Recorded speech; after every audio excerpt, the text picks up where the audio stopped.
Hello, Mark. This is Tim, a freshman. The student ID number is S04410006.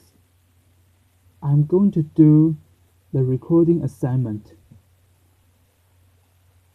Maysoon Zayid, I got 99 problems. Policy is just one. Hello, Ted women, what's up? Cheering. Not good enough. Hello, Ted women, what is up? Loud cheering. My name is Maysoon Zayid, and I am not drunk, but the doctor who delivered me was. He cut my mouth 6 different times in 6 different directions, suffocating poor little me in the process.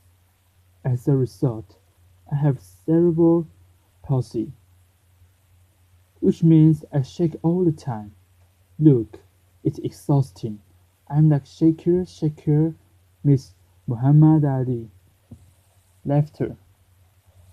CP is not genetic. It's not a birth defect. You can't catch it. No one put a curse on my mother's uterus.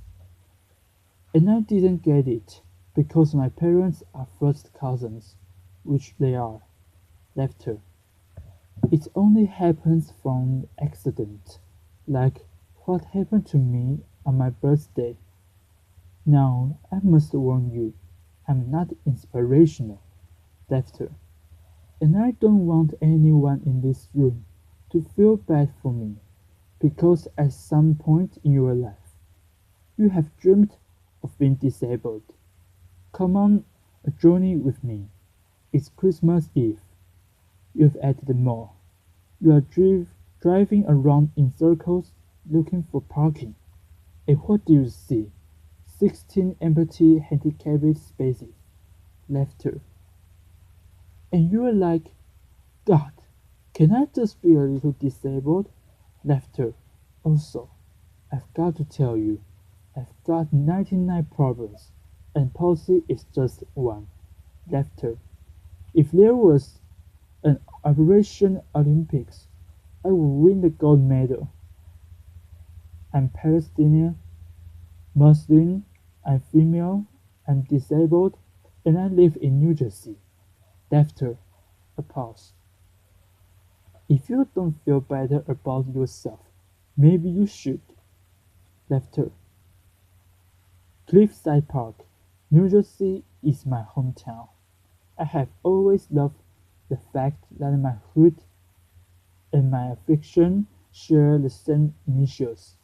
I also love the fact that if I wanted to walk from my house to New York City, I could.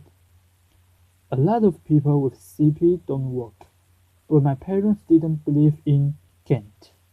My father's mantra was, you can do it. Yes, you can. Laughter.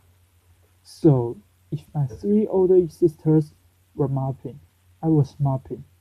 If my 3 older sisters went to public school, my parents would sue the school system and guarantee that I went too.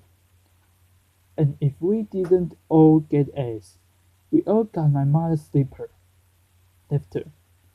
My father taught me how to walk when I was 5 years old by placing my heels on his feet and just walking. Another tactic that he used is he would dangle a dollar bill in front of me and have me chase it. Laughter. My inner stripper was very strong. Laughter. Yeah, no. By the first day of kindergarten, I was walking like a champ who had been punched one too many times. Laughter. Growing up, there were only 6 Arabs in my town, and they were all my family. Laughter.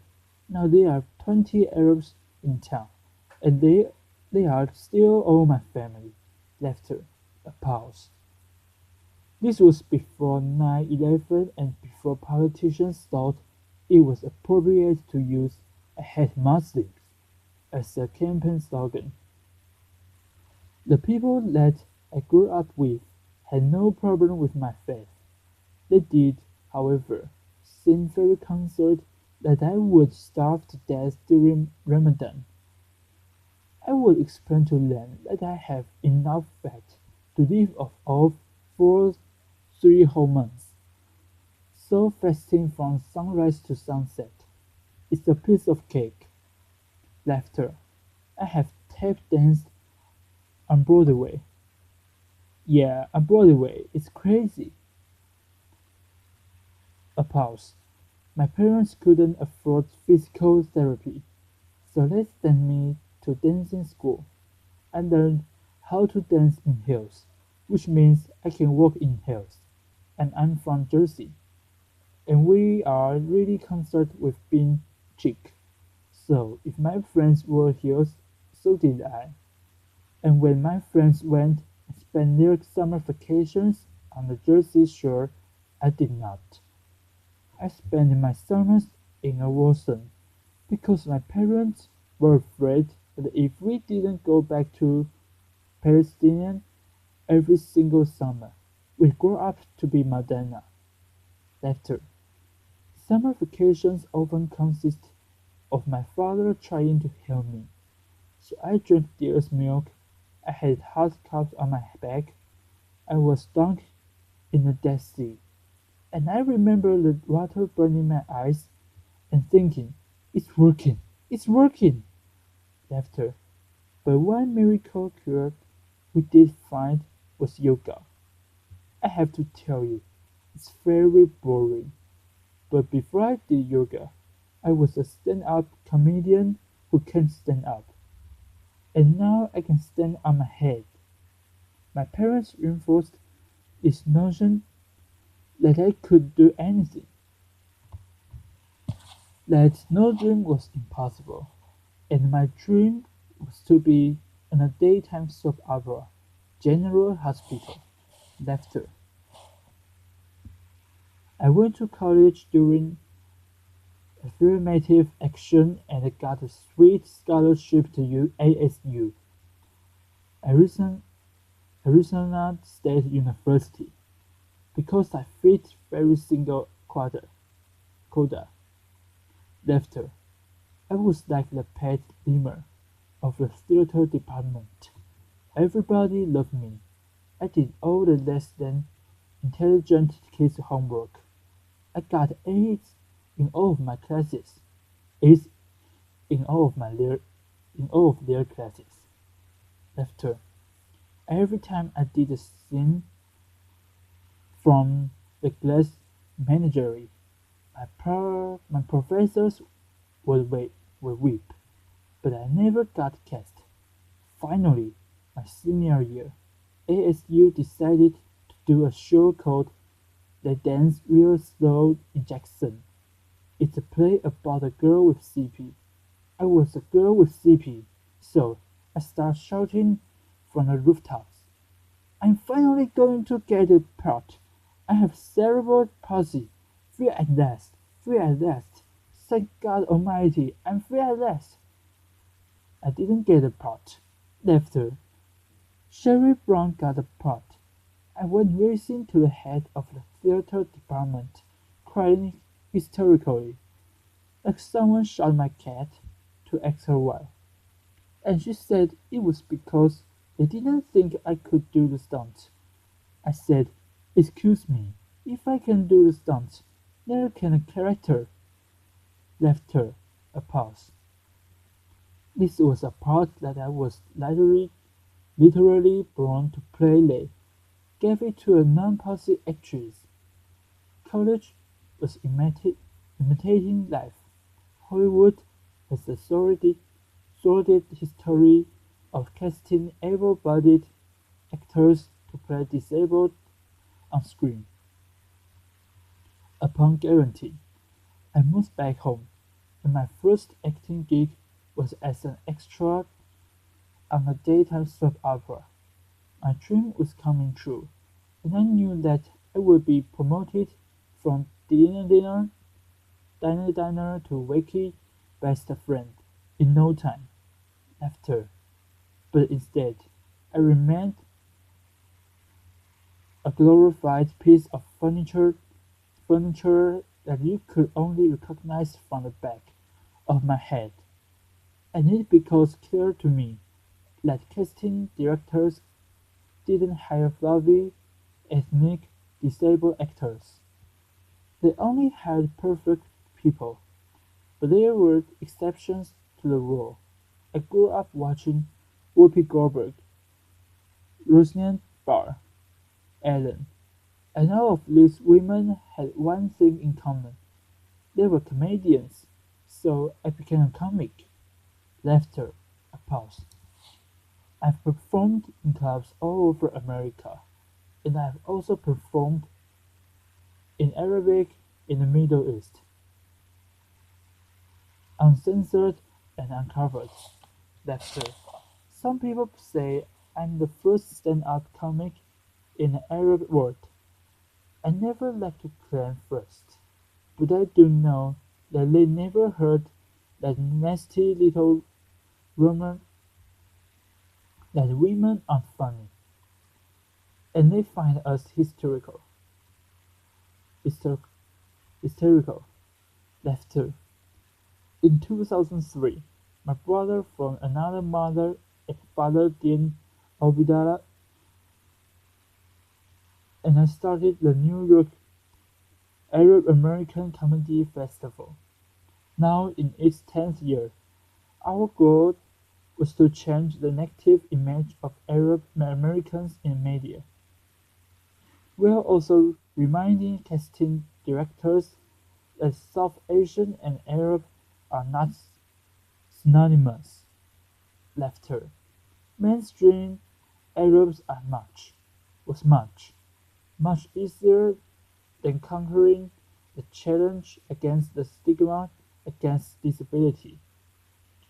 My big break came in 2010. I was invited to be a guest on a cable news show, Countdown with Kelly Oberman. I walked in looking like I was going to the prom, and they shuffled me into a studio and sit me on a spinning rolling chair. Laughter. So I look at the stage manager and I'm like, "Excuse me, can I have another chair?" And she looked at me and she went, "Five, four, three, two." And we were live, right? So I had to grip one onto the anchor's desk so that I wouldn't roll off the screen during the segment. And when the interview was over, I was livid. I had finally gotten my chance and I blew it. And I knew I would never get invited back. But not only did Mr. Overman invite me back, he made me a full-time contributor, and he tapped down my chair. Laughter a pause. One fun fact I learned while on the air with Keith Overman was that humans on the internet are scumbags. Laughter. People say children are cruel, but I was never made fun of as a child or an adult. Suddenly, my disability on the World Wide Web is fair game. I will look at clips online and see comments like, "Yo, why's she tweaking? Yo, is she retarded?" And my favorite, "Poor Gombe mouth terrorist. What does she suffer from? We should really pray for her." One commenter even suggested that I add my disability to my credit. Screenwriter, comedian, posse. Disability is as visual as race. If a wheelchair user can't play Beyonce, then Beyonce can play a wheelchair user. The disabled are the largest. Yeah, clap for that, man, come on. A pause. People with disabilities are the largest minority in the world, and we are the most underrepresented in entertainment. The doctor said that I wouldn't work, but I am here in front of you. However, if I grew up with social media, I don't think I would be. I hope that together we can create more positive images of disability in the media and in everyday life. Perhaps if there were more positive images, it would foster less hate on the internet. Or maybe not. Maybe it still takes a village to teach our children well. My crook journey has taken me to some very spectacular places. I got to walk a red carpet flanked by soap diva Susan Lucy and the iconic Dorian Arbus.